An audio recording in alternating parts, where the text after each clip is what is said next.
Bonjour à toutes et à tous, vous écoutez Cinécast, salut Thibaut. Salut Guillaume. Cinécast, c'est le podcast qui chaque semaine vous recommande des films à voir au cinéma, en streaming ou VOD. Aujourd'hui on retourne un peu sur la croisette pour parler d'un film de Cannes, comme ça on a fait 15 films, on sera content, on a arrondi les angles. Oui. Film important quand même, hein. C'est pas n'importe lequel. Oui, il a quand même été primé. Et, tout à fait. Et c'est vrai que oui, que 15 podcasts sur tous les films que j'ai vus, mais on peut pas tout faire non plus. Hein. On peut pas tout faire non plus. Puis il y en a d'autres dont on parlera quand ils sortiront, et voilà. Ça sert aussi, le Festival de Cannes, c'est prendre de l'avance par rapport au planning pour pouvoir... Avec ce que j'ai vu sur place, plus ce que j'ai vu avant, je suis à 49 films. 49 films pour te la péter, c'est pas mal ça. Hein. C'est plutôt pas dégueu, je suis moi-même très surpris. C'est assez surpris. En tout cas, c'est beau d'avoir le temps.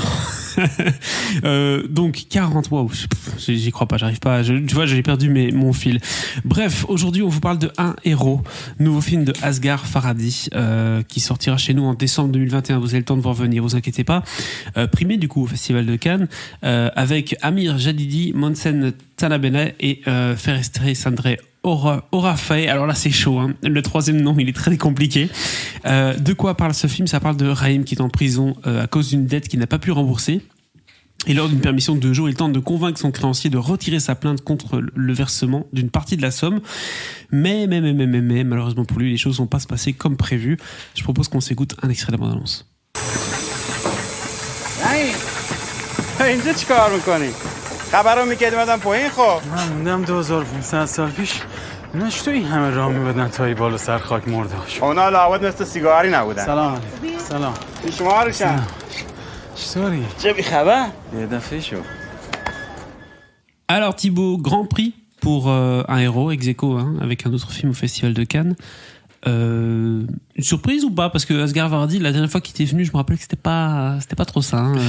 Everybody Knows avec Penelope Cruz, c'était pas.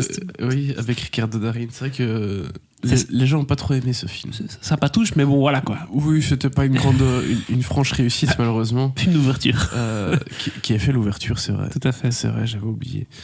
Mais voilà, mais bon, en général, Asghar Farhadi, c'est quand même plutôt une valeur sûre. Hein. C'est quand même pas un clampin non plus.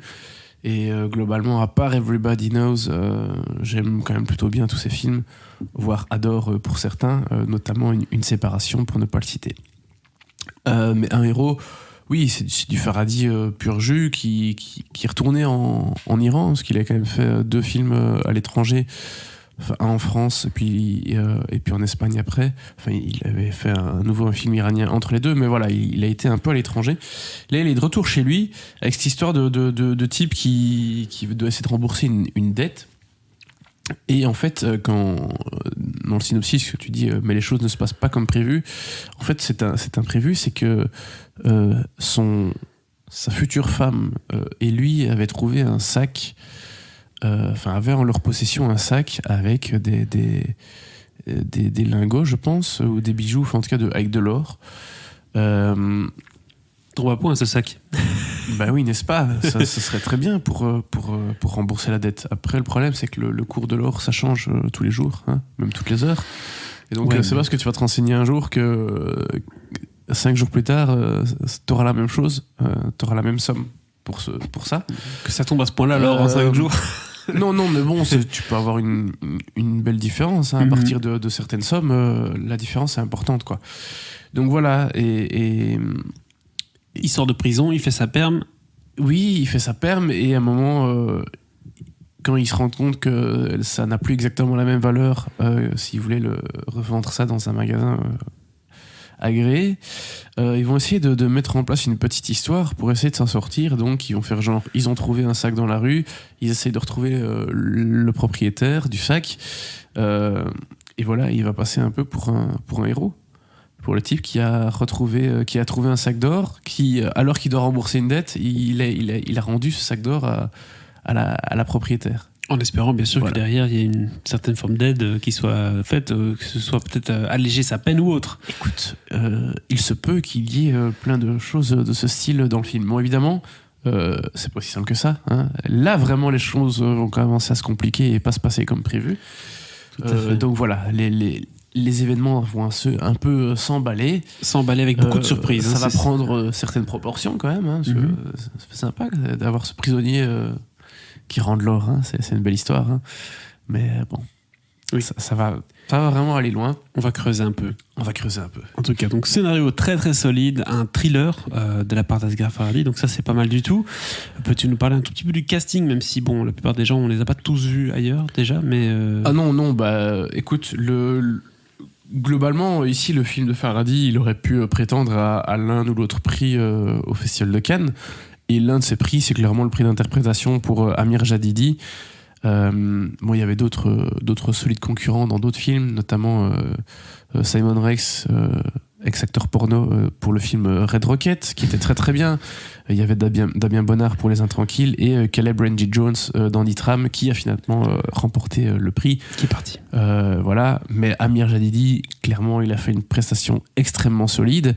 Et l'autre prix d'ailleurs que Farhadi aurait pu avoir de l'avis de nombreux festivaliers, bah, c'était notamment le prix du scénario. Donc voilà, clairement, on est devant un film très très solide. Et oui, Amir Jadidi, que je ne connaissais absolument pas, et je l'ai trouvé assez sensationnel. Tout comme ses partenaires de jeu, hein, il y en a vraiment beaucoup qui ont tous des rôles assez plus ou moins importants, évidemment.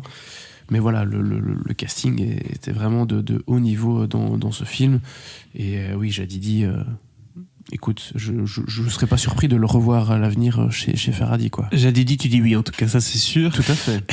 Et Asghar Farhadi, bah, du coup, j'ai l'impression qu'il revient un peu là. Après. Ah bah oui, il fait un peu meilleure figure après cet échec en Espagne. D'ailleurs, certains lui prédisaient la Palme d'Or. Hein. Donc, on n'est quand même pas devant un petit Asghar Farhadi. C'est un très bon film de Farhadi, quoi. Voilà, c'est clair qu'on n'est pas juste devant la petite tapade sur l'épaule pour un copain du Festival des Cannes. On est devant vraiment une vraie reconnaissance de son travail qui a changé un peu en revenant en Iran, en se reconcentrant sur le sujet qu'il maîtrise si bien, Oui, et l'univers qu'il maîtrise si bien, puisqu'un film en Espagne c'était pas la même chose, un peu plus glamour, mais là on change. Oui, bah après les histoires de relations, il y a ça dans tous les films de Farhadi, donc je comprends qu'il ait voulu tenter ça quand il a fait son film espagnol, mais voilà, c'était pas, malheureusement la réussite n'était pas là. C'était pas trop ça en tout cas. Est-ce que tu as autre chose à dire avant de passer à la note, Thibaut? Écoute, non, je vais passer à la note directement. Et alors 3, 4, je sais pas trop, mais en tout cas, on va dire un 3+, ça c'est sûr. De nouveau un 3+, du coup, pour Un héros de Asghar Farhadi qui sortira du coup en décembre 2021. Prenez votre mal en patience. Mais d'ici là, si vous écoutez la critique à ce moment-là, n'hésitez pas à partager votre avis sur ce film dans les commentaires. Si vous étiez au Festival de Cannes aussi, d'ailleurs, on ne sait jamais. Et si c'est pas déjà fait, abonnez-vous au podcast sur la plateforme de votre choix. À très bientôt pour de nouvelles recommandations.